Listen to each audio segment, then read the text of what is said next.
Welcome to Crunching Tackles, where we break down the hardest hitting social issues in sports. On today's show, Florian Balogun's red card stole all the pre match headlines. But did the distraction hurt Team USA? Ronaldo, Neymar, and Modric bow out of the World Cup, while Messi survives two shocking scares and England find a way at the Azteca. My name is Chad Wiley, and with me, as always, he hasn't stopped singing Wonderwall since Sunday night. It's John Neckersov. That's 100% true. I do think England-Mexico is still the best game of this tournament. And now that the U.S. is out, which we'll get to, obviously, I am donning my England shirts, and I'm going to have a great time. Not literally. You're literally wearing a Spain shirt. I am wearing a Spain shirt right now just for fun, but I can't wear the England shirt. I think I wore the English shirt last week, so I can't do it every time. I got to mix it up. Yeah. But England winning is huge. England plays Norway in the quarterfinal. One of the quarterfinals that has been set, which means one of England or Norway are going to be in the semifinals, which is personally great news for me. I'm rooting for one of those teams to win the World Cup. So it's a great time. It's been a tremendous week of soccer, Chad. We've unprecedented amounts of topics to cover in literally 1 week of sports. Yeah, we podcasted a week ago. And so many things have happened. So many things that I wanted to. I think I texted you 3 times this week saying emergency podcast. You did. Which we did not do. We will talk about some of the absolute just controversy that has happened in the last week. We're going to cover a lot of that in one big section. Even like at 1:30 Eastern time today, I was considering changing the rundown of this podcast as Argentina looked to be going out of the World Cup. They survived in quite shocking fashion. We'll get to that too. But it's Tuesday night, John. We have now completed the round of 16. And we've got about 12 days of this World Cup left, which feels like it's going by just way too fast. And it has been incredibly exciting. And so tomorrow, Wednesday, is actually the first day since the beginning of the World Cup of no games. And so the pace is going to slow down a little bit. It gives us time to kind of reflect and evaluate and breathe a little bit, and also come to you with a podcast to kind of just take a measure of where we are and where we're headed. So this is, I think, the perfect night to be podcasting with the round of 16, literally finishing up about half an hour ago. Yeah, the sports and the social issues are literally overwhelming. And that is what this show is here for. Like you said, there's so much to get to. And I think as we get into it, we're going to have to start with the U.S. But I just want to say, like, the first 2 rounds of the playoffs, the round of 32 and the round of 16, have been unbelievable. Like, it has been cinema all the way through in every round. You know, there have been some duds. We just watched Switzerland, Colombia. That was maybe, not the brightest spot in the last few days in terms of overall quality. But we also had, even just taking today as a sample size, an absolutely unbelievable game and finish of the game in Argentina facing off against Egypt. And I just feel like the whole knockout rounds have been like that from the very beginning. So I'm super excited to talk through both the sports lens, but also the just seemingly innumerable controversies that have happened literally in the last week. Yeah, I mean, without any further ado, John, do we just need to jump into what has really set our nation on fire in the last 24 hours? I think the tone of this show would be very different. It could have gone in a completely different direction than the tone that we're about to take. Because of, obviously there's been controversy, and we'll get to Flo Balogun, I think, in a little bit after we talk about the game itself yesterday. The U.S. lost 4-1 to Belgium last night, Monday night. It was, not to mince words, it was a disgraceful performance by the U.S. In every phase of play. I have watched the U.S. for a long time, not as long necessarily as some fans, obviously, but in my time, I have watched plenty of U.S. games. I've watched plenty of U.S. games at the World Cup. And what I saw yesterday was the single worst U.S. men's national team performance that I have ever seen in a World Cup in my life. Since 2010, the U.S. has reached the round of 16 in every World Cup that it's qualified for, obviously missing 2018 infamously in a similarly low moment for the United States. Here, the U.S. had built up so much goodwill, particularly with home fans, again, laying aside kind of the external controversies surrounding the circumstances of this game. The U.S. had built up so much goodwill at home, and I do think that will continue for the sport of soccer at large. I think we've passed a turning point in where soccer is at in this country. That being said, the U.S. rolled up yesterday with an astonishingly bad performance, a lifeless performance. And we can get into the details on what happened. We can talk about, kind of more analytical things about maybe what went wrong for the U.S. But to me, the fundamental problem yesterday was the U.S. rolled into that game. The Belgians are saying that they rolled up expecting to win. I don't think they rolled up expecting to win. What I saw on that team was a team that did not back itself, that did not believe that they had the quality to beat this Belgium team. And on the day, they absolutely did not. And I was sickened yesterday, genuinely, by what I saw. Yeah, I agree with you completely. Some of the words that I was texting to you during the game were words like timid, scared, lack of belief. And I think, I'm not a professional athlete, so people might get mad at me for saying those things about people who are. But then immediately after the game, Carly Lloyd, a multiple-time World Cup champion, went on Fox and said, and I quote, "I felt like they lost the game before they even stepped out on the pitch. And I'm not sure why, and I don't know the reasons, but just from the beginning, chasing, tentative, scared, just not confident on the ball." So really affirming for an expert, one of the most competitive professional athletes of all time, affirming what I think we all saw with our naked eye, which was a team that did not believe that it could win and was playing scared, was playing timidly, and were so nervous that they were making catastrophic mistakes. Like if we want to go through the game a little bit, Sure. the first goal, John, 3 USA players surrounding the ball, none of them actually go attack the ball, leads to a quick Belgium chance and a goal. The third goal, just a massive mistake by Matt Freese, trying to work the ball with his feet. He completely whiffs on the ball, and then Tim Ream tries to kind of poke the ball away as it's being headed toward goal, as it's going toward goal, and completely misses the ball. 100% Matt Freese's fault, also 100% Tim Ream's fault. Even like the second goal, right? Tim Ream just not there competing for a header, and Belgium get there first. And the And fourth goal, yeah, Chris Richards passes the ball right away. Yeah. right. Chris Richards just turns the ball over out of the back. So all four, we're going to talk about some amazing moments in this tournament. And, if we had lost to Belgium because someone scored, a goal like Sidney Lopez Cabral's goal for the Cape Verde game, if they had scored a wonderful goal or had just outclassed us, I would not be coming on this podcast feeling this way. I would say, fair play to Belgium. They just had the game of their lives. But that's not true. Belgium played a pretty not lackluster, but just a routine, mistake-free game, and they capitalized on mistake after mistake after mistake that the American players made. And we talk a lot about how it was important for the U.S. to have European-based players who have played in big games and have real big game experience. But looking at those 11 players on the pitch, it did not look like any of them had ever played in a big game in their entire careers. That's how it looked to me.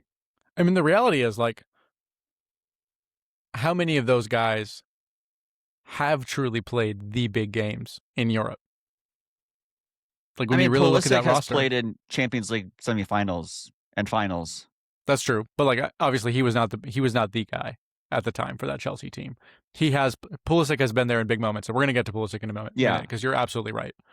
Pulisic is the one guy. Hasn't Turner played in an FA Cup final? Well, he didn't play in this game, but hasn't Turner played in some big games for Arsenal? He probably did. As their cup keeper. Well, we didn't win anything with him as the cup keeper. I can tell you that. So okay, maybe he's played in those moments, but definitely not. Again, I'm reaching to come up with anything here. I'm reaching. Like, Tillman plays for Bayer Leverkusen, but was not like a core part of the team that won the title a couple years ago. Weston McKennie has played, we talk about Weston McKennie playing for Juventus as a big deal. Juventus is not a big deal right now. Juventus has Right. not won the title in a long time. Juventus does not challenge for the Champions League. Like, that is not the team that it used to be. Tyler Adams, is a good player for a team that challenged for the Champions League this year. And that's it. He's not winning trophies. Mm-hmm. Chris Richards, obviously, was part of Crystal Palace's run this year, but he didn't play in the final. So, like, there are players on this roster that have experienced pressure before. And so I think that means that there is no excuse for what we saw on this field. But I do think, just as a starting point, Belgium unquestionably has a better roster that has been in these situations more frequently at a higher level. Thibaut Courtois has won the Champions League multiple times. Right. The best players on the pitch and the best players on the bench were Belgian. And I think, like, it stuck out to me, and we were talking about this during the game, like, Lukaku obviously was not going to start, but De Bruyne and Jeremy Doku have started most Belgium games so far this tournament. And clearly it was a bit of a tactical move, but also I genuinely think Belgium's coach Rudi Garcia rested those players because I think he saw this coming, and then brought them on to stretch the game. De Bruyne didn't even play. Right. Like, they are resting for Spain, looking at this U.S. team, and As I weak. think we could take it as disrespect, but it was accurate disrespect, and that is what's brutal. Yeah, I think that, I'm not asking for every American player to have turned into Lionel Messi last night. Like, I'm not Definitely not. asking for them to all become the greatest player in the world for 90 minutes. But I'm asking at least for them to play at their own level. And almost none of them did. There were a couple exceptions, and we're going to talk about, like, which players on this team I think should be there in 2030, or have a guaranteed spot for 2030 in my mind. And there are a couple bright spots on this team. But for the most part, every player that we've been talking about for the last 4 years who we need to be great, starting with those three of McKennie, Adams, and Pulisic, including guys like Dest and Richards and Ream, who we questioned being at this World Cup at all, let alone starting the entire tournament. Not only did none of them elevate their game, they didn't even play to their par. Not to their par, to their average performance. Almost all of them had below average performances by their own standards. Yeah. And that is, at this stage, just a huge disappointment. And I can't even say it's surprising. I do think that the way that the game got away from us was surprising. It was not surprising, given the fact that we hadn't played anyone in this World Cup even remotely at the caliber of Belgium. And in fact, we lost to Turkey. Although we did rest a lot of players, but, like, we did lose to Turkey, who didn't even make it out of the group. And we saw, even at the end of that game, Arda Güler just destroying the U.S. men's national team, like the B team, but still, he was outclassing our players. And in this game, at basically every single position, the Belgian player outclassed his U.S. opponent. Yeah, that's exactly right. And I do think, like, my worst fears after that Turkey game were that the players, like, we rested a lot of players, but we did bring in starters throughout that game. And what I saw was a lack of intensity from the bench, and a similar lack of intensity for most of our starters when they came on, which is fine. It was a dead rubber ultimately. Like, it didn't really mean anything. But in so many pressure moments during that game, it just felt like the team wasn't playing for pride, which was the opposite of how, looking at Mexico, how Mexico has played this entire tournament. Mexico and the U.S. went out in the exact same round in this World Cup. And so did Canada, obviously. Right. But the feelings I think that the Mexican team can have, even though they went out the exact same round that they always do, for the last however many decades, Mexico, to me, can be proud of their team because they laid it all out on the line. So can Canada. Azteca was a cauldron, for 90 minutes, 100 minutes, however long it was. And like they got beat by a better team. England is a better team than Mexico ultimately. They have better players. Belgium has better players than the US. But the timidity, the softness with which we went out of the World Cup yesterday to me is a disgrace. And I think this is where I want to talk about Pulisic, because I think Pulisic had the opportunity in this World Cup to be the person that he's been built up to be. And he was not. And whether that's an injury problem or whatever, you know, ultimately I am not aware, of everything that's happening in his life in terms of like, how injured was he going into this World Cup? How injured was he in every individual game? But other than that first half against Paraguay, he was non-existent. Mm-hmm. And I think what frustrated me was like, it's okay for good players to have bad games, or even for good players to have bad tournaments. But in the end, if that's the legacy you're leaving, that's the legacy you're leaving. And, he came off during the game yesterday, having essentially done absolutely nothing. He lost possession throughout the entire first half and came off early in the second half. And he was asked about his injury after the game. And he said, I quote, "I mean, whatever. I have time to rest," when asked about how he felt about his injury and the U.S. going out of the tournament. It's just an unfortunate way to finish.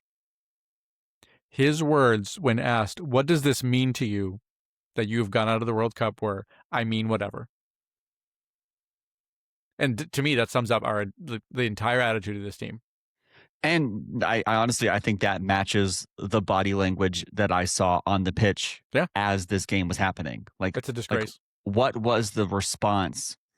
The only person, I will say this, the only person who came on, who subbed onto this game for the USA and then acted like they cared, was Sebastian Berhalter. Yeah, good for him. Who is not like the most talented guy in the world, but he No. had a good look at goal late in the second half, and he fired, like he looked like he was caring.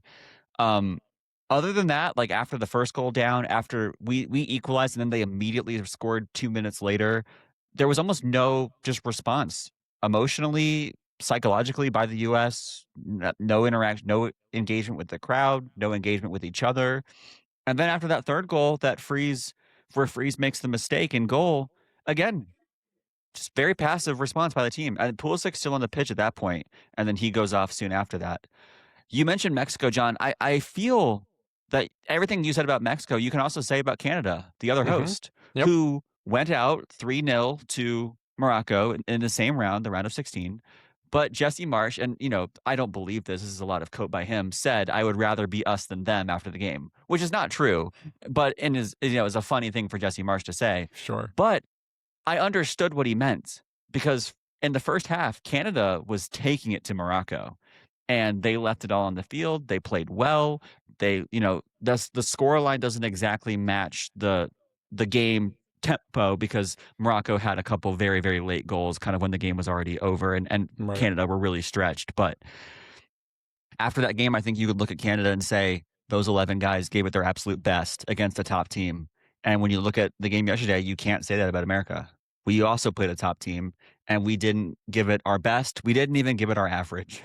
Yeah, and I think that is what is inexcusable to me. I think the U.S. has clearly the best roster of those three teams, and performed by far the worst. Yeah. In this round of 16 matchup. And you look at someone like Cape Verde, who has a bunch of nobodies who all rocked up together to the World Cup, and we'll talk more about them later, but they stretched the European champions and the world champions to within an inch of their lives. And that's what happens when you actually like care. And like, to me, it's like, it's stupid to like simplify sports sometimes to that small detail. But in this case, like, I don't feel like the U.S. cared. And like, that's astonishing to me, because maybe it's time to talk about Flo Balogun now, but like, Belgium was more motivated by our player getting his red card overturned than our players were to defend their home turf for like their entire country's pride. That is embarrassing. Yeah. I'd rather walk away from this tournament as Cape Verde than the USA. 100%. Yeah. On the subject of Balogun, John, Belgium wanted to embarrass us last night. Yes, they did. And they did. They did the Trump dance in the locker room after the game. Their keeper, Thibaut Courtois, made this quote to the media. He said, "The kind of disrespect we received in recent days, that's no longer the same team. I understand that people wanted to give a lot of publicity to the United States, but honestly, I felt much more certain that we were going to beat the U.S. than I did against Senegal because Senegal is a much better team. And I think today that we've also proven that."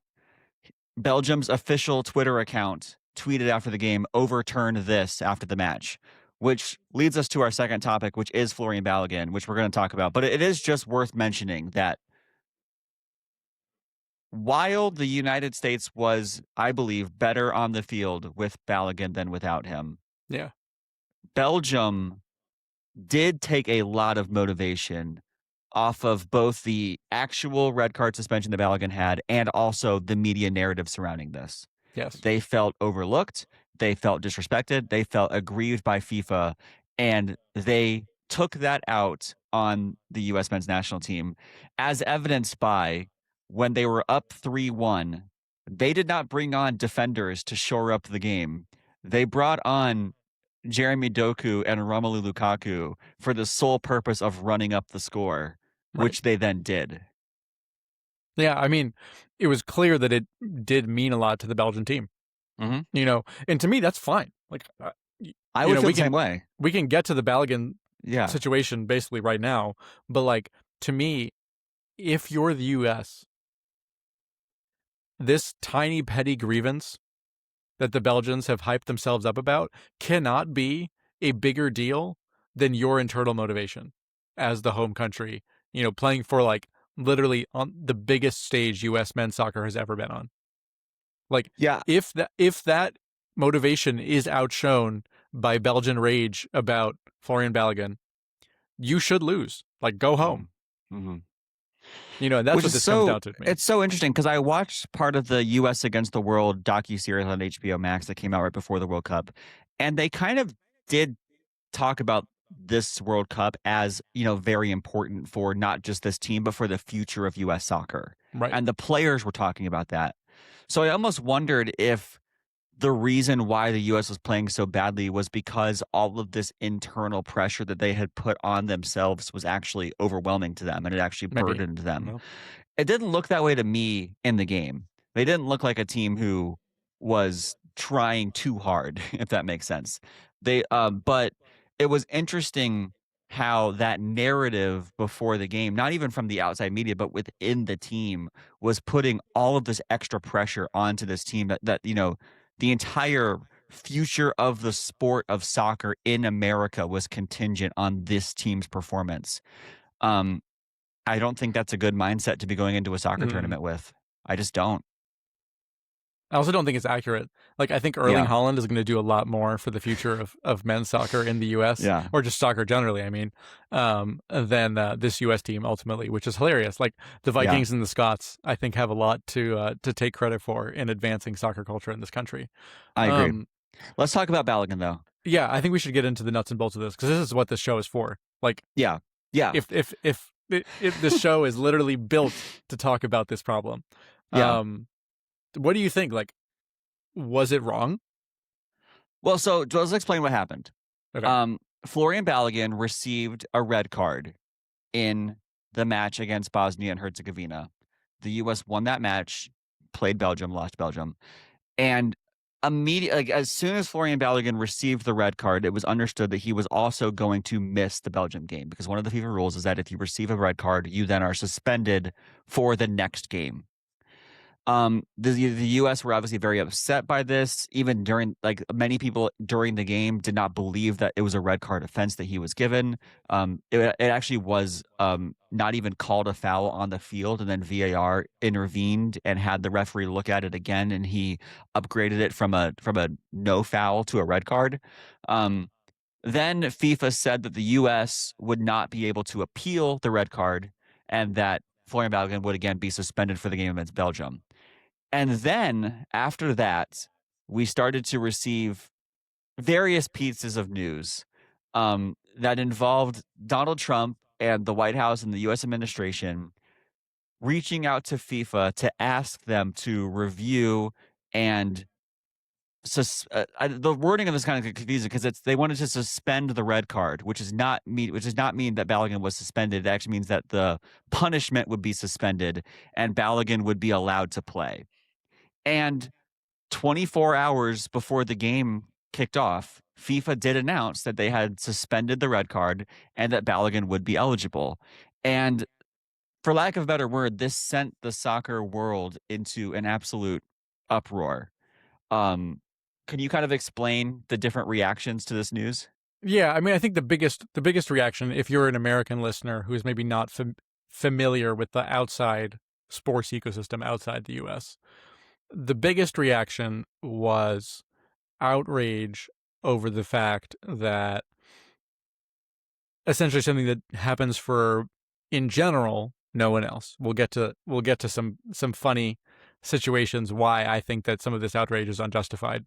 Um, but a red card, since red cards have been introduced at the World Cup, a red card has never, like, the automatic suspension that you get has never been suspended for a red card given at the World Cup.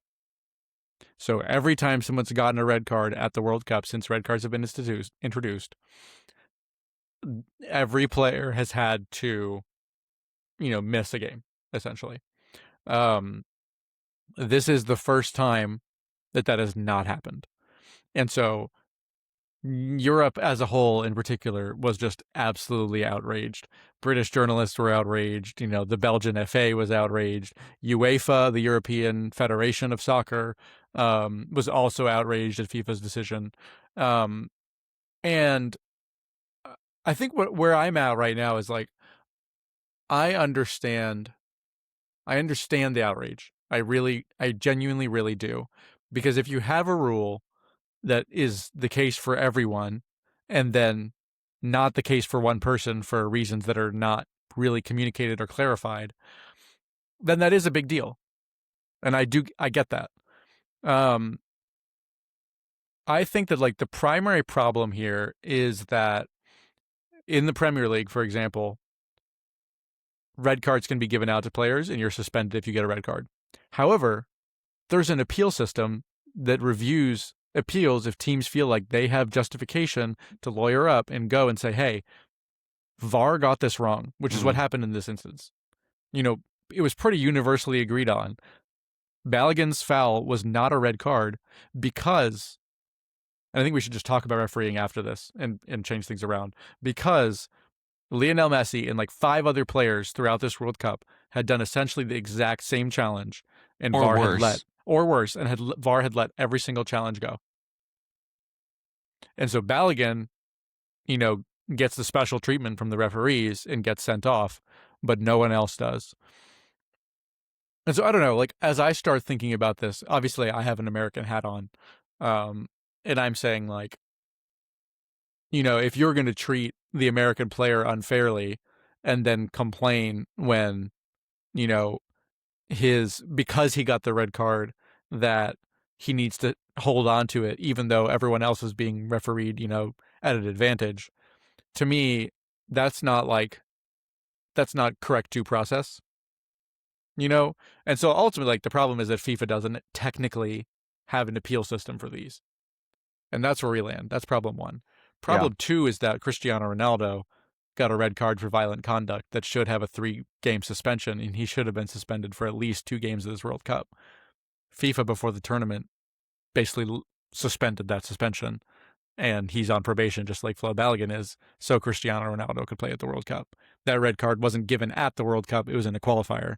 The point still stands. Yeah. I completely agree with you on your assessment of the red card. I think that's widely agreed upon, like you said. Right. And I think that what you just said is important, that FIFA needs to have an actual standardized appeals process that doesn't involve the president of the host nation making a personal call to the president of FIFA Right. to have this reviewed. Because the nature in which Balogun's red card was suspended is optically horrible. Yeah, it was bad. And I don't believe that another country would have received the same benefit of the doubt. Like, I don't believe that if this had been an Egyptian player or even a Norwegian player, for example, that FIFA would have acted in this way. I don't believe that. And so let's just get to the big elephant in this room, which is Donald Trump and his administration. Because not only was he involved in contacting FIFA to have them look at this Flo Balogun situation, but this has started an entire culture war on social media. You have people on the far left who were actually saying that they were going to cheer for Belgium instead of America because of Donald Trump's intervention and the perceived corruption. You had political commentator Mehdi Hassan saying that he thought that Flo Balogun should voluntarily refuse to play against Belgium as a way to protest against Donald Trump. And then on the flip side, just on the absolute flip side, you had Jason Whitlock, who I hate that I'm even giving him the time of day on this podcast, but because it crossed my desk, I'm going to make it cross yours, who in a video said that he was going to cheer for Belgium because Flo Balogun was playing, and he doesn't believe that Flo Balogun is an American. And so he said that he's, a Nigerian Englishman who should not be allowed to represent America and doesn't, have any American culture. And so for that reason, he was also going to be cheering for Belgium. So you have the far left and Jason Whitlock shaking hands on supporting Belgium Probably for not the first very, time, but yeah, for anyway. very Yeah, different yeah. reasons. All of this was just extremely messy and extremely annoying. And of course, to a certain percentage of people who are driven by politics more than any interest in sports, of course, using Trump as a new culture war in the soccer world was easy pickings for them. Um, I think most actual soccer fans, U.S. soccer fans, were very glad that Flo Balogun was allowed to play because he's our best player and he scored most of our goals, and we were happy to see him on the field. I was thrilled to have him on the field personally. Um, but all that said, it does seem corrupt. It just does. And like you mentioned, the Premier League process, I think that FIFA needs something like that so that it doesn't look like, Trump is making a backhanded deal with Gianni Infantino to get his player back in the game. And even though FIFA has claimed that this decision was made completely independently, and perhaps it was, again, just part of the messiness of this political situation is that you have people like Senator Ted Cruz standing in the Oval Office thanking Trump for getting Flo Balogun back on the field, and Trump is like, "Oh yeah, no problem." Like Right. they can't even hide. Like Gianni is saying, "Oh no, this wasn't because of that," and then Ted Cruz is literally thanking the president as if he personally made it happen. So, again, it's just messy. It looks wrong, and I think it would have been a lot worse if we had beat Belgium. It would have been a lot more controversial if we had actually beat Belgium. But regardless, FIFA need to clean this up. Right. Yeah, I mean, I think the primary problem is that FIFA doesn't have an appeal process. Like, I really do think that. That's problem one. Problem two, the optics of this are just genuinely bad. There was clearly some kind of thumb put on the scale. We don't know from who, but obviously the US did appeal this, even though there's no appeal process. And FIFA, looked at the evidence, which, the evidence of this being a justified red card is pretty slim. Yeah. And ultimately, what they seem to have leaned on is that they argued that VAR intervened incorrectly, and which it did. But that's by the by. That's never been done before, right?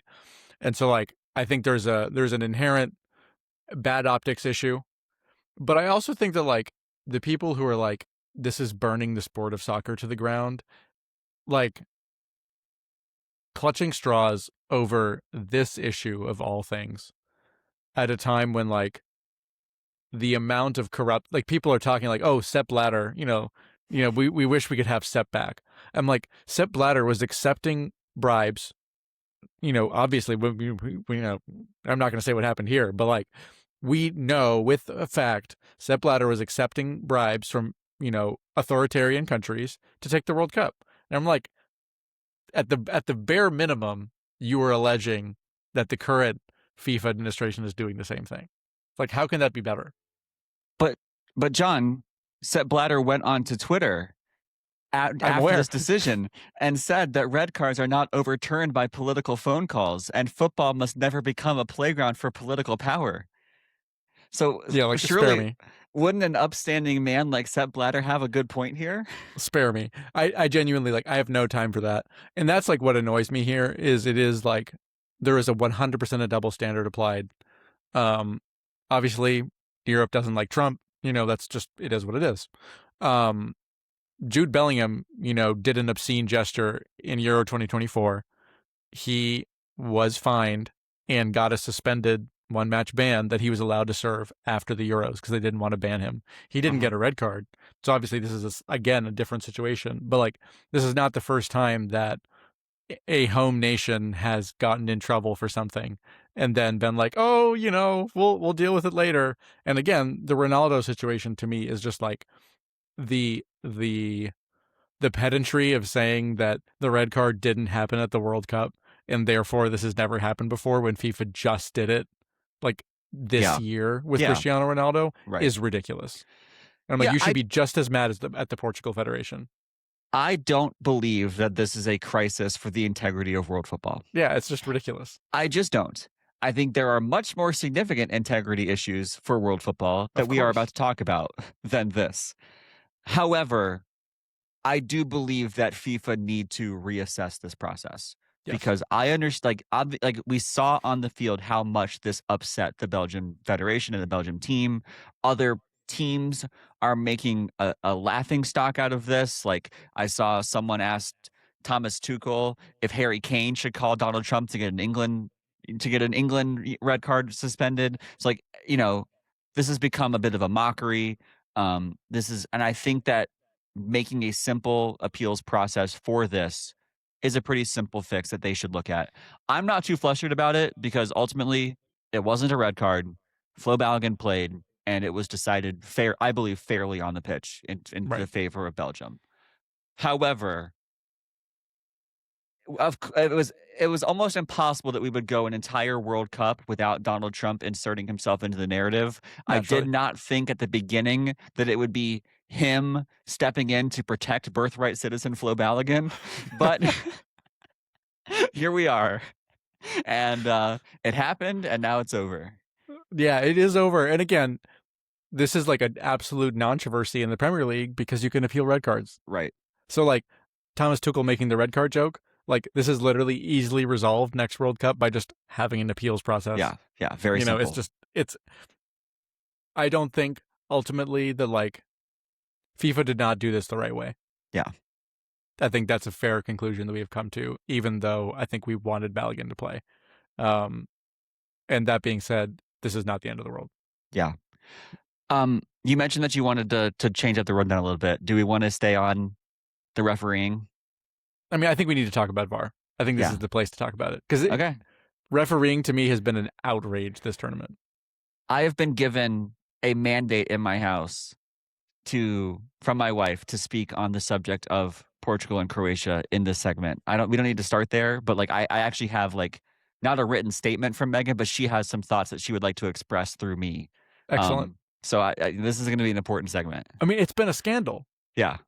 Refereeing, I mean, we talked about this last show, but like the standard of refereeing has been the most inconsistent nonsense that I've ever seen at a World Cup tournament or any tournament ever. Yeah. And it's gotten worse since we last podcasted. Significantly worse. I don't even know where to start. Like, when we talked in the group stages about referees letting everything go, basically VAR never intervened at any point during the group stage. And now we're in this like insane VAR intervention spree where, like, in the knockout, suddenly referees feel like, oh, I need to intervene on every single play. In the most ridiculous calls are going to benefit what feels like the majority of the time. It feels like the calls are going to benefit big federations in moments where they really shouldn't. I agree. And I think what has become, and obviously this is more true part of why I think this is more noticeable now is in the knockout rounds than in the group stage is because VAR decisions now are directly impacting the results of games that are Right. and are changing the results of games. This is no more evident than the Jonathan Tah goal ruled out for Germany that Yes. would have sent them through, and then they go out to Paraguay. That was a huge scandal. We had actually, and that had actually happened before the last podcast. We didn't have time to talk about it, but that was kind of, the simplest example of VAR changing who wins a game with a very, very controversial decision by saying that there was a foul on the Paraguayan goalkeeper in the build up to Jonathan Tah scoring a headed winner. And it was seemed like a very routine, Premier League set piece that did not seem like a foul at all. Certainly not to an Arsenal fan like you, but just in general.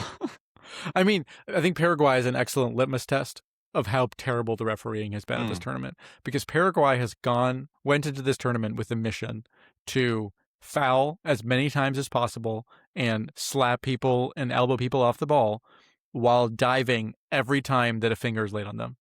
Paraguay were so bad that they had you cheering for France. And Yes, that's saying and something. everyone knows that I don't like France, but Paraguay, genuinely, I was astonished. But what I Yeah. was more astonished by was the appalling nature of the refereeing of a Hmm. team that needs to be controlled. Hmm. They were literally throwing elbows while running at French players. And the referee in that game in Paraguay versus France gave, I believe, 3 yellow cards out to French players and 0 to Zero. Paraguayan players. Hmm. Yeah. Well, they were instigating, they were diving. Like, it is the most ridiculous thing I've ever seen. And again, in that Paraguay Germany game, the goalkeeper realizes that he's beat and just runs into the guy and flops. Yeah. Like, it's very apparent. Yeah. And VAR intervenes there. VAR at no point intervened in potential violent conduct with, the French players that the Hmm. Paraguayans are essentially trying to assault Yeah. constantly off the ball. To me, and that was like, it wasn't just a VAR problem though. That was like an abject failure of the refereeing team actually on the field that day. And so many games have been that way. There have been so few games. England, Mexico, I thought was pretty fairly refereed. I was impressed by that guy's control of the game. That was an intense atmosphere. And, with the exception of a couple controversial moments, maybe, like, I mean, I thought he got almost all his decisions spot on and he controlled that game, even though he was insane. Almost none of the referees can say that at this tournament. Yeah, I mean, obviously there was a lot of pressure in the Mexico-England game, just given the nature of all the decisions, including 2 penalty kicks and a red card. Mm-hmm. So there were a lot of important decisions that I think for the most part went the right way Yeah. in that game. You mentioned the Balogun red card. We had actually, I think we mentioned the last podcast comparing that to the Messi non-foul that like it would have he could have gotten a red card in the game that he scored a hat trick in the group stage. It Yep. was a pretty blatant, I think, red card offense, sliding behind a player directly into his Achilles heel with the studs up. Not even a common foul was called. Yeah. In the Balogun instance, again, no foul was called on the field. And then they have him go to video to upgrade it from a no foul to a red card. When does that ever happen? Like that's a super shocking thing to do in that situation when there wasn't even it's not even upgrading a yellow to a red. It's a non-foul that's turned into a red card. I cannot go any further without mentioning the incident that has just sent shockwaves through my home, Yes. which was the end of the Portugal-Croatia round of 32 game. Um, in one of the most shocking incidents I've ever seen, Croatia's equalizer literally at the death of the game was disallowed because the ball sensor detected movement from the hair of a Croatian player, which played the eventual goal scorer offside. I don't want like we need to get into the nitty gritty of this because there were like so many layers to this. There's the fact that that the ball trajectory doesn't move, and that this is well. Let's start at the beginning. This is a brand new controversial technology that uses a chip inside the ball to create a waveform graphic that can detect any sort of movement on the ball. And based on that, they determined even though there were 3 different instances of contact in this play, that the one incident of contact was was the Croatian attacker's hair follicles rather than the arm of the defender or the head of the other Portuguese player who, from my perspective, was intentionally playing the ball, which would have put the Croatian player back on side. Again, it's absolute madness, and it changes the outcome of the game in a drastic way. It is a inexcusably complicated technology that FIFA has never taken the time to adequately explain to fans. They've just brought in this new technology with basically no explanation and then are expecting fans to trust the reliability of it. And even if you determine that the technology is reliable, FIFA rules say clearly that hair is not part of the body unless it changes the trajectory of the ball. Yep. And clearly, from video review, the trajectory of the ball does not change on this crossing pass. And a player is onside if a defending player intentionally plays the ball. And the Portuguese player is leaning over to intentionally head the ball away, which he does. And it was still ruled offside, and Portugal win the game. To me, it was a shocking misuse of VAR. And that's not even to mention the bogus penalty that Portugal got earlier in that game to even give them a goal in the first place. Yeah. Like, I 100% agree with you, and I think it's very apparent that this was the wrong decision. And again, this brings me back to the Ronaldo refereeing that happened in this game. The fact that Ronaldo was even playing at this tournament. To me, you're in that spot, and I always want to give referees the benefit of the doubt because it's a hard job. You are doing an intense job. You have people yelling in your face. Like, I've done it at a very low level, obviously, but I've done it. It's not the most fun experience in the world, but it does, it takes guts to be in that spot and be trying to do your job. However, what is happening at this tournament has been inconsistency, ridiculous decisions, and the appearance, at the bare minimum, of bias in a large amount of big decisions. Yeah. And when you are refereeing games like that, you call your integrity into question. And people can talk about, Florian Balogun all they want, but to me, this is a much bigger story than anything that happened in relation to, a fine mid-table French striker. Some very complicated, obviously you mentioned complicated decisions that go the way of Cristiano Ronaldo, and then some very, very controversial decisions that go the way of Lionel Messi, even today against Egypt. Egypt are going up 2-0 in the second half, and a goal was ruled. They scored to go up 2-0, and the goal was disallowed due to a foul in the buildup on the other side of the field some 20 to 30 seconds before. That, frankly, from my perspective, is just not a foul. Like, I've seen that play on countless times in this World Cup. So again, talking about the inconsistency, but again, it keeps Egypt at 1-0, and then they do later go up 2-0. But Argentina come back and win 3-2. That third goal, like it should have been a goal, would have, again, the trajectory of the game would change at that point, but mathematically would have sent the game to extra time and would have given Egypt a chance to keep competing. And just like with Ronaldo, it's decisions that are going the way of Messi, and it does call into question the integrity of this whole tournament. Yeah, Genuinely, it does. Even going to Belgium, Belgium are all high and mighty on their high horse about the grievances that they've suffered. Belgium beat Senegal at the last minute of extra time through a very suspect penalty that was given by the VAR. That Yuri Tielemans and a Senegalese player come together in the box, and the referee is like, I don't know about this. That goes to the VAR, immediately gives a penalty, game over. Yeah. Belgium, to me, it's never a penalty.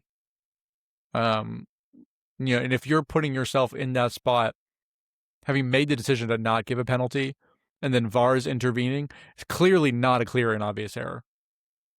Right? Like, there's no definition of what that even means anymore. I just think it's a disgrace. Yeah. I think FIFA has done a terrible job standardizing the refereeing at this tournament. The only thing that has gone well is the offside law. Offsides as an automated technology is doing very well. It's been seamless in general, other than obviously the Portugal Croatia situation, which was a weird edge case that like no one's ever seen before. But in terms of the camera technology, I think it's been excellent. So that has Yeah, at least gone well. I think the only VAR offside controversy was the Portugal Croatia game, and Right. it was not because of the lines. It was because of this ridiculous ball sensor that allegedly detected one of Croatia's hair follicles touching the ball. Ridiculous, Yep. absolutely I absurd. was not sad to see Portugal go out in the next round against Spain. Oh yeah, I cried no tears. one of Megan's and my all time hate watches watching watching Portugal out to Spain. Um, John, while we are still well, let me just say that I want to say this lastly on VAR, then we'll transition. This is by far the worst VAR tournament since this technology has been brought into the sport. Easily. And so I don't think that VAR will be removed from soccer, but I do think that the applications and the uses of VAR need to be reevaluated and potentially greatly scaled down because the popularity of VAR, video assistant referee, is at an all-time low right now. Yes. This has been Just every correct. single day there is a VAR controversy and people are unhappy with it. And so if there is any way that they would look at scaling down all of the different uses of VAR or the threshold in which VAR is activated to make sure that it's only overturning clear and obvious errors, not nitpicking and slow motion 50-50 calls, like something has to change here. If another World Cup like this, and there are significant fan bases who are going to start believing that the sport is rigged. I'm already seeing it on Twitter. Yeah. Yeah. I mean, After this at this World Cup. it's not even on Twitter. It's in the game. Yeah. The Egyptian players came out today, Hmm. and were basically saying that the referee, threw the game in favor of Argentina. Yeah. Whether that's true or not, like I've seen the foul that was called in the build up to that second Egyptian goal called both ways. Hmm. You know, I've seen it called as a foul before. So I'm not like I wasn't outraged by that call in particular, but I've been outraged by a whole lot of calls. And I think these teams, have the right to feel aggrieved. I think that we need, Katie and I have talked about this a lot. I think that we need a challenge system in soccer. Hmm. I think like anything that can't be automated needs to have a challenge system. You get, 2, 3 challenges max for the entire game. Um, and maybe there's like an exception for red card review for like, for like clear violent conduct. But for anything other than that, I do think that VAR is just out of control. It's getting, it intervenes in places that it doesn't need to be. It stops the flow of the game, just like hydration breaks, which, I'm going to be off on my high horse for a little bit for this episode since we have so much to talk about. But the hydration breaks are terrible too. And all of this is interrupting the flow of the game and it's making the game biased. And I'm not here for it. Yeah. John, briefly on the subject, we mentioned in the segment Paraguay. Um, This is can I crazy. mention? I want to do a little bit more on Paraguay because Sure. the um the toxicity from Paraguay continued even after the players left the pitch in their defeat to France Unbelievable. because Paraguayan Senator Celeste Amaria posted an absolutely insane social media post after this game in which she called Kylian Mbappe, the French star, a colonized Cameroonian. She called him a brute who never learned to write. She said that he was raised on coconut milk instead of breast milk, and said that the most educated person that he grew up with was a chimpanzee, which is just some of the most vile and obscene racist stereotypes and racism that I've ever seen from an elected politician in any country this side of World War II. Yeah, I was gonna say probably ever, but this side of World War II, sure. Yeah. Um, Kylian Mbappe responded with a tweet that I thought was way more gracious than it needed to be, where Yep. he said, "You do not represent Paraguay, a country that has sweated passion and honor throughout this competition." So even still, he's being respectful to the athletes of Paraguay. He says, "You are a despicable woman and unworthy of your position." Um, which I mean is just objectively true.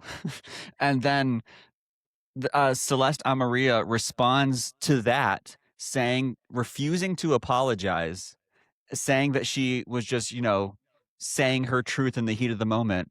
And then she threatened to sue Kylian Mbappe for quote unquote gender based violence for his tweet responding to her.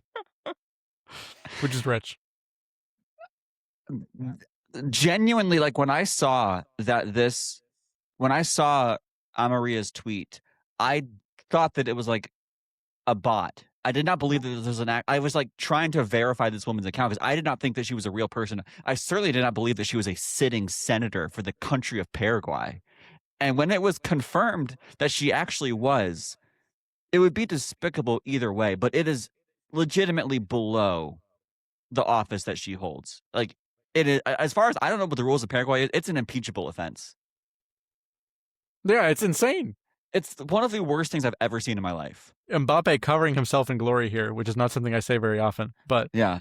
a good response, obviously a gracious response, even, regarding the team of Paraguay, who also certainly did not cover themselves in glory in this I don't tournament think in so. terms of their sportsmanship. I think all of this reflects very badly. And, good for him, but just an absolutely insane and evil tweet against him. Yeah. Yeah. That entire game to me was just, it was so clear that Paraguay came with one goal in mind, just to like be the most annoying person that you know. And, to France's credit, they really just did not react. They won the game with confidence. And that's the kind of game that when you're in a scrap against a team that doesn't want to play fair or really play soccer at all, to still win and, not take the bait is to be applauded. So Yeah. Amaria, one of the most vile people I've ever seen come absolutely across my feed. disgraceful. Worth also mentioning briefly that FIFA is opening another investigation into racist remarks made against streamer iShowSpeed by some Argentinian fans. It'll be interesting to see if anything comes of that as well. So, a couple dark moments in what has been otherwise a fun and, for the most part, unifying World Cup. Everyone's unified against VAR and hydration breaks, except for a few. I mean, I don't mind if she sues me for gender-based violence. She is a despicable person and unworthy of her position, and I will put that on the record. It's on the record. Let the record show. I think this is a joint crunching tackles stance. Yeah. Where do you want to go, John? I want to talk a little bit more about the U.S. Maybe we could fit that in at the end. Do you want to talk about anything else before we spend a little bit more time on America? I know we've kind of jumbled the rundown here a little bit. No, I think we should just talk. I would like to just briefly shout out Cape Verde for putting in one of the performances of the World Cup. They, took Argentina to extra time and lost 3-2, but what was his name? Sidney Lopez Cabral just had the goal of the tournament for me. I had so many people texting me after that goal went in. If you haven't seen it, give yourself a treat and go look it up on YouTube. Just an unbelievable moment. Cape Verde won all of our hearts, and Yeah, Thierry Henry said it very well on the coverage. he did. I would be shocked if there's a better goal than what Cabral did from outside the box. To me, it's goal of the tournament is done as far as I'm concerned.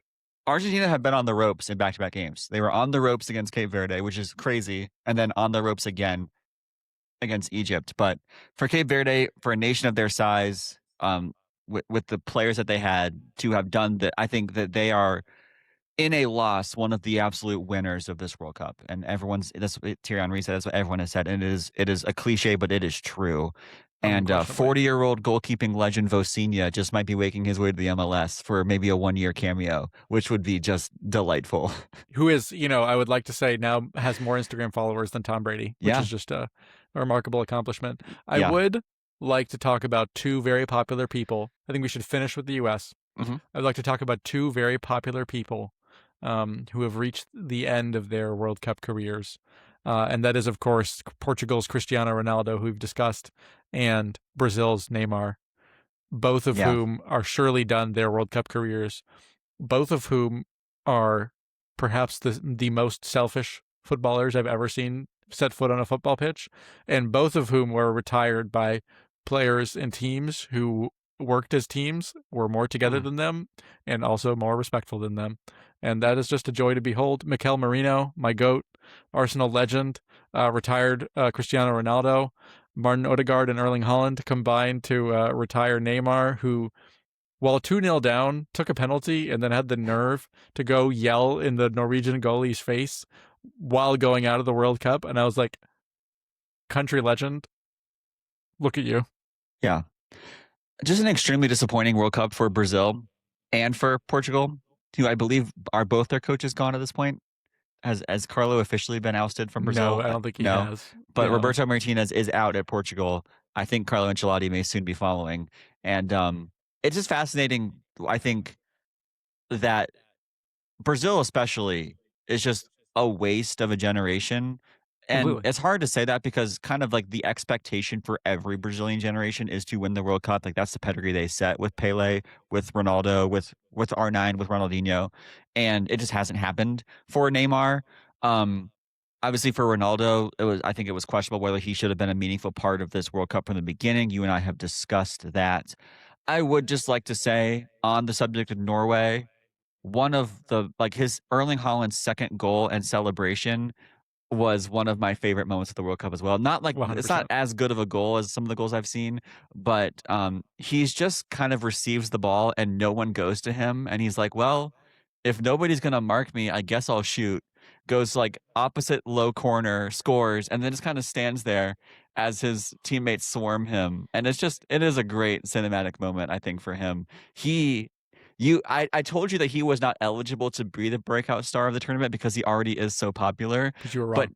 he might have somehow done it anyway. I didn't think that his popularity could go up, but it has. I told you, Chad. The World Cup stage is something different. Yeah. Yeah. Even Channing Tatum is being his stunt double on Nike commercials. Like he really has elevated his stature. It's so funny. And I think, to me, I think Erling Haaland has been my player of the tournament, to be honest. Yeah. Just because of the outsized impact he's had for his team. Like he is right up there with Mbappe and Messi among the top scorers of this tournament. While playing for a team that really was labeled by some, including me, as a dark horse coming into this tournament. But certainly, the chance of going to a semifinal was not something that I would have expected. Yeah. So Yeah. he's playing a huge role. I think he is probably the best player of the tournament. I think my other honorable mention would be Jude Bellingham, who I think has just, Harry Kane is the headline maker, but I do believe that Bellingham has been England's best player this World Cup. England are in a great position on, I guess, would you consider it the easier side of the draw? I guess, but it's going to be tough. It's going to be But close either probably. way. Yeah, it's going to be Probably. close either way. On the draw, we have 8 teams left, John. Yes, we do. We have France and Morocco, Spain and Belgium, England and Norway, Argentina and Switzerland. What is kind of your number one game to watch of those 4? And who do you think is going to win out of these 8? England Norway is my game to watch, just because I love both of those teams, and I would Okay. be thrilled if either of them won. I think it'll be a good battle. Some of these, I think France and Morocco will be a really good game as well. Spain and Belgium and Argentina, Switzerland are both games to me that could be excellent or could have a scrappy, ugly 0-0 penalty shootout written all over either one of them. So I'm not sure about those ones. What do you think? Where are you looking? I think France Morocco is the game of the tournament. I think in terms of styles and star power, we obviously I think we saw this in 2022. Yes, we did. This was the semifinal. It was not an amazing game, but I think that Morocco were going to present more of a challenge to France than they did in 2022. This France team, has just been, I think, still just they haven't been forced to reach their top gear yet. They haven't really been tested, and this is going to be a real test for them. And I think it's going to be fun. I do still believe that France is the favorite to win. England have been, I think, better and more resilient than I thought they would be. I thought even that Mexico game you could see that kind of causing that team to kind of crumble, and they held together in a very, very Mm-hmm. impressive way. Um, Bellingham is having, I think, the tournament of his life. I think that what he maybe lacked from a star power perspective for his first season at Madrid, he has more than made up for at this World Cup. He is one of the true, true, true greats of the sport. Um, and we have a lot of superstars left. It's going to be We fun. Like do. Mbappe, Hakimi, Yamal, Kane, Holland, and Messi all still in. There's an amazing three-way race for the Golden Boot. Really, I guess a four-way race if you want to include Kane. But we're in great shape for a really, really fun final stretch of this tournament. Yeah, not many games left, but each one is going to be crucial. I think this going to be. My gut tells me it's going to be a France England final. Oh man, That's what I'm calling right now. And to be different, France is the favorite, but we can't all choose France. So I'm backing England to win this World Cup. wow, wow, what a Is moment it for. is it the right choice? Probably not. But I think this team can do it. And I think that there could be a surprise yet with this French team. Because normally one of two things happens when you have a team that's this dominant. Either they actually are this dominant, or it turns out that there are some chinks in the armor. This France team really could be the real deal and be like a UConn and just roll this entire tournament. But so often the World Cup doesn't work out that way. So who knows? Yeah, But yeah. I'm putting myself on the record and saying this is England's year. Let me say this, and I said this earlier, but I think Argentina have been very disappointing in the Yeah. knockout round. They have narrowly escaped against two vastly inferior teams to them on paper. Yep. And so, would it be outrageous for me to say that I would favor either England or Norway over Argentina? Because I I don't think I think it would be would. outrageous. Yeah. I think I expect Argentina to lose, probably not to Switzerland, but to either England or Norway. I think England Norway is more likely to be a semifinal than a quarterfinal because I don't Argentina again, they have had some fortunate decisions on VAR and they have played well and very, very late, like the last 10 minutes of this Egypt game or just in the extra time of the Cape Verde game, but they have not put together a good 90 minutes since the group stage. That's just true. And the thing with Argentina is like Messi has just kept bailing them out. And he's the GOAT. We've said this. Maybe he can just keep doing it. But I do not think Argentina win another World Cup this year. I don't see it happening. Yeah, I don't either.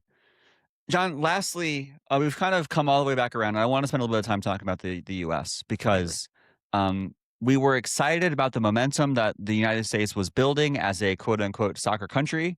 And I don't think that momentum has been totally stifled by this round of 16 exit to Belgium. But I would like to talk about two things with you, which is what will it take for America to become a great soccer country? And then I want to talk a little bit specifically about 2030. But um I've seen some really interesting conversation on social media today that I'd like to talk to you about. But I wonder if you have any initial thoughts about that question. Well, the funny thing, I don't know if this ever actually went on the official feed, because this was our student project for this podcast when he was just a project before it became our podcast. The very first episode we did way back in college was on the issues in youth development in American soccer, if you remember this. And I think what we said back then still holds true now. Like the pay to play system needs to go away. And it is starting to. Like the MLS development system, to me, is the first step toward soccerizing this country. The rates of players, of youth that are playing soccer compared to the rates of players that are playing football, like American football, is skyrocketing.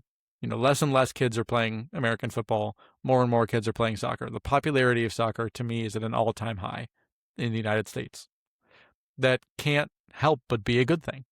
We don't need to rely. People are talking about college soccer.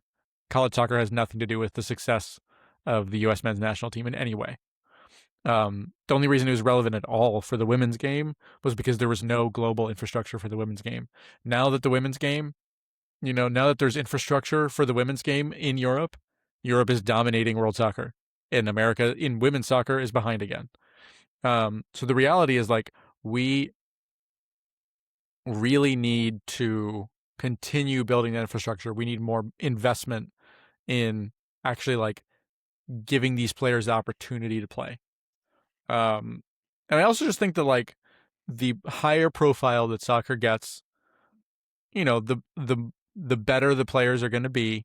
Um, there's going to be more people who want to play, and I think ultimately that puts more intensity in the sport as a whole, and it makes it not just like a thing that rich suburban people do, to help their kids pay for college, but it becomes like the lifeblood of the country. And when a sport becomes the lifeblood of the country, it really does matter. And right now, soccer is only just beginning to be that for this country. I don't think it to become a soccer country that really contends, you have to be that. You can't be half-hearted and be a great soccer country. It's just not how it works. Yeah. I bring up this question because I saw a tweet from Akash Gupta who said that in Germany, a talented 14-year-old earns his club money. In America, his parents pay the club $15,000 a year. He said that elite pathways for youth soccer in America can run between $8,000 to $20,000 a year in America. Yeah. And a comparable academy spot in Europe costs about 120 euros a year. This led to a pretty interesting conversation on social media. I saw Clay Travis. He tweeted, he said, one big U.S. soccer thought, our youth development has to get more affordable. One of my kids plays travel soccer. It's at least $5K a year, and this isn't even super high end. Youth sports costs in the U.S. are out of control, soccer more than most. You will not be surprised to know that Alexi Lawless took the contrarian view to this, replying and saying, youth soccer is a competitive market with businesses selling a product that obviously customers are willing to pay for. I'd love if soccer was free to all, but who is going to pay for all of this free soccer? To which The my teams. answer is the teams or the federation or the government. You have three options. But if you value this product, if you value soccer, if you want America to be good at the World Cup, then people who are not the parents of 10-year-olds need to be footing this cost, whether it is the clubs, and I do think we need to overhaul the club system here in America, or the U.S. Soccer Federation could subsidize it, or we could all collectively agree that we want to take the last good thing that Europe has over us away from them and just have the government subsidize it a little bit. Not to go on my third straight socialism corner, but it would not be that much money for our government or our U.S. or the U.S. Soccer Federation to put some money into providing more opportunities for more types of kids to have access to the best soccer training and equipment in the world, which is what every country in Europe who is good at the sport does. I mean, what's a little bit more to add to the deficit anyway? That's what I always say. There are a lot of ways that America is spending money now that I would happily redirect to soccer. I mean, same, of course. And that is ultimately the problem with someone like Alexi Lawless, who I have very little time for, if any at all. He is a product of that old system that produces mediocrity. And some of these players have gone on to play in other systems to develop, but they're still products of this system that is a cushy system. Your parents pay your way. And in the end, when that's the case and you don't have to work, you don't have to raise yourself off the streets. Not that everyone in Europe or Africa or Asia or South America plays themselves off the streets, but plenty of players do. And that happens in the U.S. It happens with basketball. It happens with football. Like there are people who struggled to get by in their community and have an unbelievable talent, and they get noticed, and because they have that unbelievable talent, they're able to succeed, and that gives them a fire to succeed that someone who's just had their entire future handed to them on a platter never has. And that's the reality. Like we see it when this team takes the field that they're entitled. Yeah. End of story. Let me say two more things on this. Obviously, I think subsidizing the cost for youth soccer is the most important thing. Socialism corner over. I mean, it can be capitalist though. Like yeah, the clubs, it can be. The clubs are I'm incentivized. joking about that. Yeah. But the clubs are Mhm. incentivized in Europe to develop a player because your player is your asset. And if you Right. invest money in that asset, you can sell that asset on. Mhm. Like there's all kinds of questions about like when that should happen in terms of the age of the kid. But ultimately, like those kids are trying to make it professionally, and that's what they're gonna do. Yeah. I do think that one thing that is arrogant about America is we like to think that we could do soccer our way and be good as everyone else. And I don't think that's true. And I think that there are some things that we see from the countries who are great at the sport that we need to take from them. Number one is promotion and relegation. Because what that does is it invites more communities into soccer fandom and soccer Mm-hmm. culture. All of a sudden, these teams that right now are considered minor league teams because they have no pathway to the ML to our top league. And let's be honest, no one really cares about cheering for minor league teams in any sport. But all of these other communities have no access to being the best. And Right. promotion relegation would end that. Secondly, I think college soccer should be completely disbanded. I think that players of that age should either be playing professionally, like they do in Europe, or in professional academies. Right. I mean, I Those are agree. where the best Yeah. players go to go. There's no reason to have NCAA soccer at all. It should go. And third, people in America, I've seen lots of celebrities who have all of a sudden become big soccer fans. Pat McAfee, Dave Portnoy, all these people who want to talk about soccer all the time. Nick Wright. If you only care about soccer once every 4 years, you are not helping our country get better at soccer. Like, care about a team, follow the MLS, buy a ticket, support a local team. Like, be involved in this sport on a week to week, year to year basis. Don't just come in every World Cup. You're finding out about the players. You're not following along. You're not investing anything into it, and then expect us to have some magical miracle once in a 4 year period. Like, no, if you care about American soccer and you want USA to do well at the World Cup, invest in US soccer at the club level and at the youth level with your attention, with your money, by promoting it, whatever you can, by putting your kids in the programs, whatever you can do that. But there's such an interesting, World Cup culture in America that disappears as soon as the World Cup is over, and Right. that's not helping us at all. Right. I mean, I do think like as a resident of Nashville with a relatively thriving MLS team, it has raised the profile of soccer here in a way that it would have been raised any other way.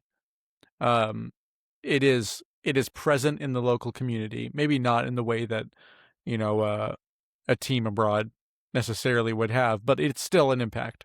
I think that it's part of the culture here, and I think we need to see it reach another level, and I think we need to see the MLS become a genuine, at least feeder league for major leagues around the world.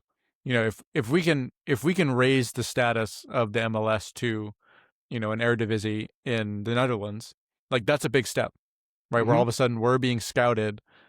It's not a retirement league anymore. It becomes who's growing in the American soccer community that we can poach for our league. I'm not expecting the MLS will ever be like the biggest sport.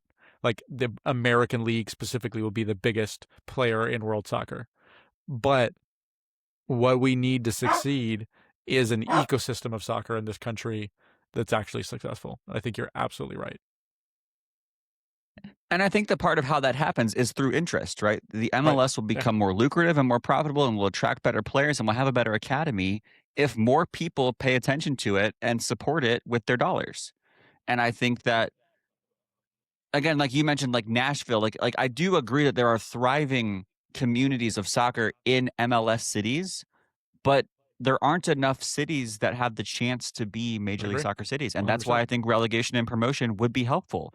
Professionalize every club in America, in every city, and put them in a pyramid and let them move around. And that all of a sudden, every single city that has a team in America now has a chance to one day be an MLS club.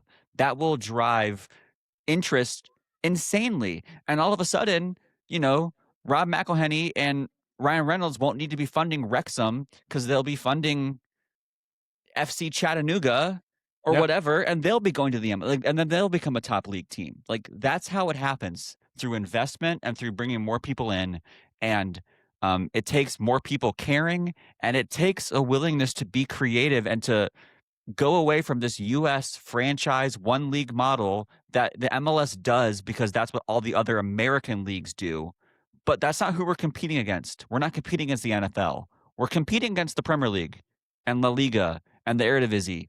And if we want to be better than them, at first we need to take some lessons from how they operate. Right. I think that's exactly right. And I will just say, I think that we have, to be positive, I think we have really turned a corner with this World Cup in terms of awareness of the sport of soccer. I think that the narrative of soccer is a lame sport where everyone ties and, flops on the ground has really gone away in the mainstream as a result of this World Cup being in the United States. I don't think it could be a bigger deal, genuinely. Teams like Norway or, having Japanese fans, going around Houston or Dallas. I can't remember which city they were in Texas off the top of my head, but, fans from all over the world making an impression here in America has been an incredible boost to this sport. I don't think it's going to go away. The awareness that people have had, just like, everyday people who do not care about soccer that I talk to, the awareness that those people have of this sport has never been higher, genuinely. And I think that's huge. I think it's a big deal. USA Belgium did the same TV viewership as the college football national championship. That's huge. The college football national Is that including Telemundo numbers? Yeah, no, that's just Fox. Yeah. Like, so even bigger than that. Yeah. Which, I mean, so that is a huge piece of momentum. The college football national championship is like the second most watched event in America every year behind the Super Bowl. And this got close to it. And it actually like got there. That's a huge momentum that we cannot afford to squander. Lastly, John, in the last like 10 minutes here, I want to look a little bit more. Obviously, all the things we just talked about, those will take years or decades to institute. That's right. But in 4 years, assuming that America qualifies for the 2030 World Cup, I have a couple questions, which is, number one, will Mauricio Pochettino still be the manager / do you want him to be? And then two, which players that we've seen at this World Cup do you think are a lock or must be at the 2030 World Cup representing America? I think Pochettino, I would love him to be the coach in 4 years, and he will not be the coach in 4 years. But you're happy with his performance as the manager? Totally. I don't think this was Poch's fault. Mm-hmm. This is the same US that we've seen. It's like the Manchester United problem or the Arsenal problem pre-Arteta. Yeah. Like, you're not. Coaching can only get you so far. And what we saw with this team, to me, is primarily a personnel problem. So, mm-hmm. I don't know. Do you agree? Like, would you take him if he signed a contract? Yeah, I think so. Yeah. I feel. What about players? He did a great job. Oh, man, players. I mean, I'm looking at Tim Ream. No. I'm just looking. I've got them here. I've got their ages. I think Chris Richards absolutely will play. He'll be 30. Mm-hmm. He will be a veteran defender at that point. He had an error in this game, but other than that, I mean, he barely put a foot wrong all tournament. I was very impressed by Chris Richards. Anthony Robinson will be 32. Yeah. I would expect him to also be a veteran presence still. Tyler Adams, Weston McKennie, Christian Pulisic, they'll all be 31. Mm-hmm. They'll all be getting on in age. Like, this is a generation that's going to be on the older side. So we're going to need young players to step up in the next few years. I think Tillman will play. Balogun, I think, will almost certainly play. And I expect these veterans to be back. Like, I don't expect any of these guys to retire. But the reality is, like, we need a replacement for Ream. We need a new goalkeeper. Freeman I thought was fine. I'm not going to, be like he's the best right back in the world. But, for what we've had over the last few years, I think he was solid. I think Dest was a player that I didn't see a lot out of this tournament, ultimately. Yeah. I think he's fallen off from his Barcelona days. And then the real question mark, I want to hear what you think of this roster, but like, to me, one of the biggest question marks beyond the obvious holes in this roster is going to be like, is Christian Pulisic the guy in 2030? Because he's been the guy for multiple cycles. And I just don't. At age 31, like he could be in the MLS and close to retirement. To be honest. Yeah. Let me start with who I think is definitely going to be. I think is crucial to the team that for the next cycle. Chris Richards, I completely agree. Yeah. Made one mistake but had a great World Cup. Alex Freeman is 21 years old, so he'll be 25, Yeah. and he's getting better. And I think he And he was a plays in Villarreal. significant. Yeah, I Yeah. think he was really good. Malik Tillman to me is the breakout U.S. star of this World Cup. He was the only player who put in a decent effort against Belgium, and That's he was correct. excellent before that. So he will be 28 at the next World Cup. I expect him to maybe even be the best player in the midfield for the U.S. And then I agree with. I think Balogun, he'll be 29. He'll be there. Those are the only four that I'm certain of Yeah. in terms of like playing. Like McKennie, Pulisic, Adams, those are kind of been the three. All three of them are 27 years old right now. So all three of them will be 31 at the World Cup. Where will their careers be? Ultimately, like I don't know if there's anyone younger than them who are going to come and take their places. Like I don't know if we have improvements in the pipeline for them. No. But I don't feel confident about any of those three in 4 years. They No. based on their performances now. Like they weren't good enough this year, let alone in 4 years. Um, I think one of like the only question I have for Mauricio Pochettino is why do you hate Brendan Aronson? And I hope that he can be a bigger part of the World Cup next time. He's a year younger than those guys. And I think that there was a lot of wasted, but actually 2 years younger. So he'd be 29 at the next World Cup. I think there's a lot of wasted potential on the bench with him not making any meaningful contribution at this World Cup. And I think that he could have been an important player and could have made this team better.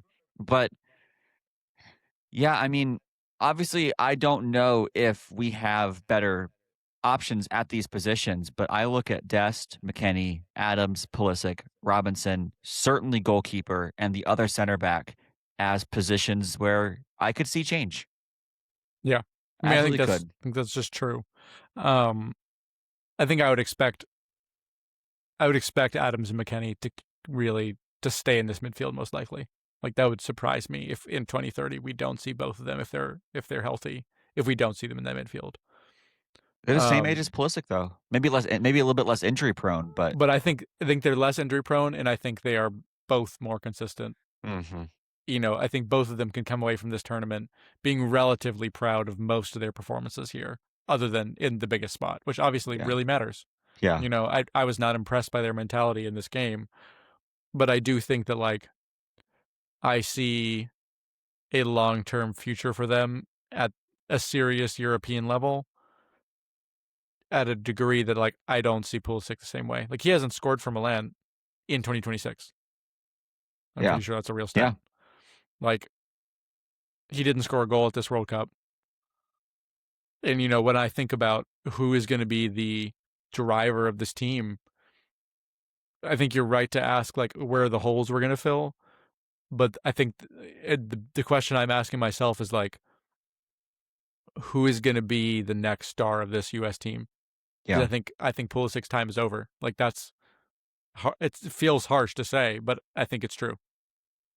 I think when you look at the caliber of the team that we lost to, starting up top with De Ketelare, Who's not and even that then good. but that was amazing. He scored 3 goals in Serie A last year. Yeah, and then Trossard, Tielemans, Luka Bacchio, Amadou Onana, Thibaut Courtois, and then De Bruyne, Lukaku, Axel Witsel, and Jeremy Doku off Doku, the yeah. bench. It's like that is a tier that these players weren't at now. Yep. They're gonna be 4 years older. I thought that like I said, I think the only person who even remotely held his own in this game was Tillman, and I thought he was very bright. But yeah, I would expect a pretty different team. I think if Pulisic is at the 2030 World Cup, I think he's a substitute. Yeah. I don't think McKennie and Adams are guaranteed starters at the next World Cup. Um, I think that we have a few bright spots. I think Balogun had a good tournament overall. I think Richards had a good tournament overall. I don't think I don't think any goalkeeper who was even on the squad can come back next time. No.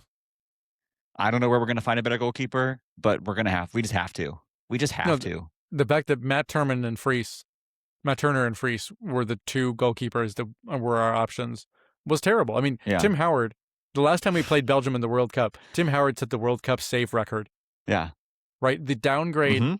and I mean, he was playing in the Premier League year in, year out. Yeah. Brad Mhm. Guzan also played in the Premier League for a long time. Like, he wasn't my favorite goalkeeper ever, but like, those are two goalkeepers who really, like, had real minutes for real teams. And Zach Steffen was at Manchester City. Yeah, and he sucked.